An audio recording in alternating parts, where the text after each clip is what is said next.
Topic: The Good Samaritan. Hello, welcome to Know Bible for Self. Today we are dissecting one of Jesus' most famous and transformative parables, the story of the Good Samaritan, a masterclass in practical love and costly mercy. This story, found in Luke 10, is much more than a tale of kindness. It is a profound ethical challenge that completely upends our human tendency toward selective love. If you want to know what true, biblical love looks like in action, pay close attention. The entire parable is a calculated response to a single question posed by an expert in the Jewish law lawyer. This sets the stage for a discussion about salvation and obedience. Part 1. The context. The interrogation of the law. The story begins with a man of authority challenging Jesus on the most important issue of all. The lawyer's question. Luke 10:25-28. The lawyer asked Jesus, "Teacher, what shall I do to inherit eternal life?" This is the ultimate question of salvation. Jesus, ever the master teacher, turned the question back to the lawyer's own expertise. What is written in the law? How do you read it? The lawyer answered perfectly, quoting the two greatest commandments: love the Lord your God with all your heart, soul, strength, and mind. Love your neighbor as yourself. Jesus affirmed him, "You have answered correctly. Do this, and you will live." The crucial follow-up. Luke 10:29. But the lawyer, seeking to justify himself and limit the scope of his obligation, asked the critical follow-up question that required the parable: "And who is my neighbor?" This question reveals a common mistake in human nature.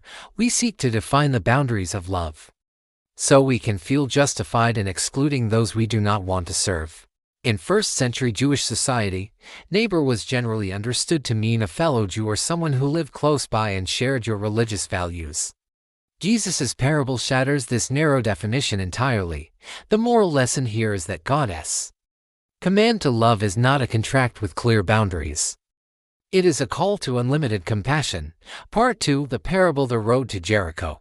Jesus sets the story on the road from Jerusalem to Jericho, notorious 17-mile stretch of desolate, winding mountain road known as the Ascent of Blood due to its reputation for bandits. 1. The victim and his desperate need. A man was traveling down this road and fell among robbers. They stripped him, beat him, and left him half dead. A critical detail, as it raises questions about ritual purity and contact with death.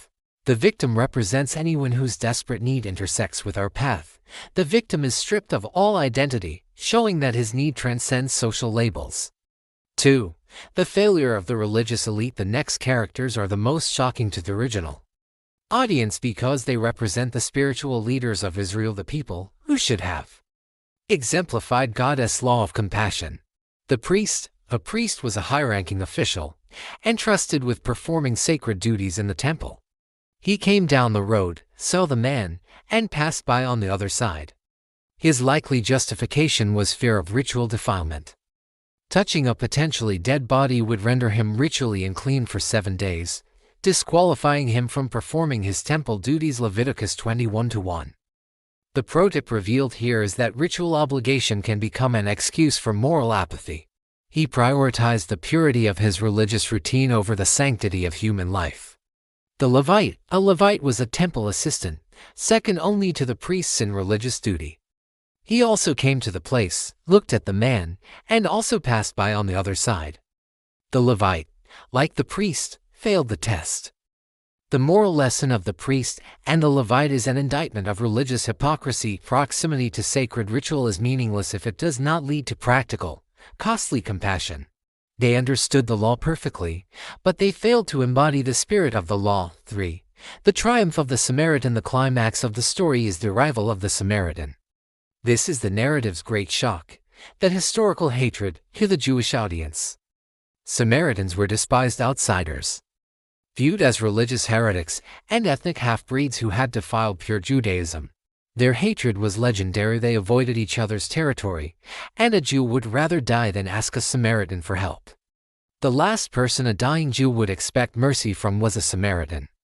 The action of practical love. The Samaritan saw the man and took pity on him. This Greek word is splagnizomai, meaning to be moved in one's bowels for visceral, deep, emotional response of compassion.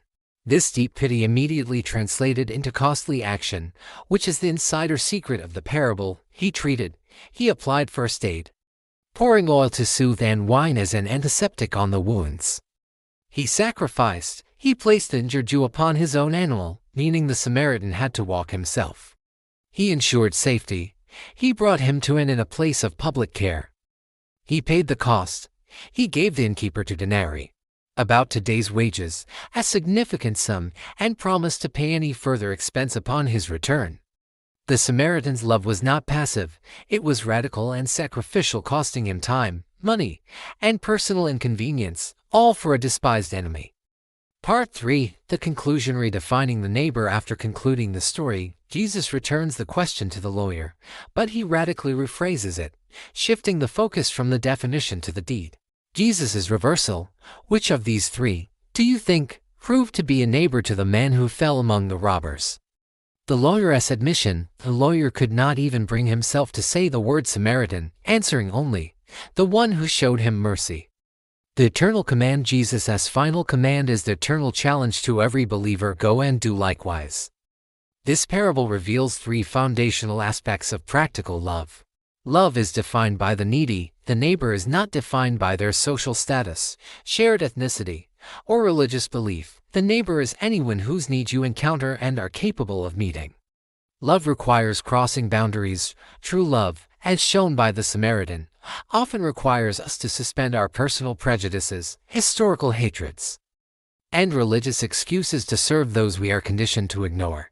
Love is costly and tangible. It is not enough to feel sorry for someone. Biblical love involves the expense of personal time, resources, and risk. If your compassion does not cost you something, it is often just sentimentality.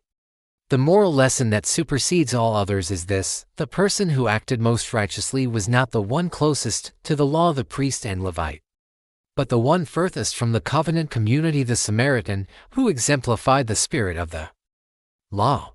Our standing before God is not measured by our rituals, but by our radical, costly, and practical mercy shown to the neediest among us.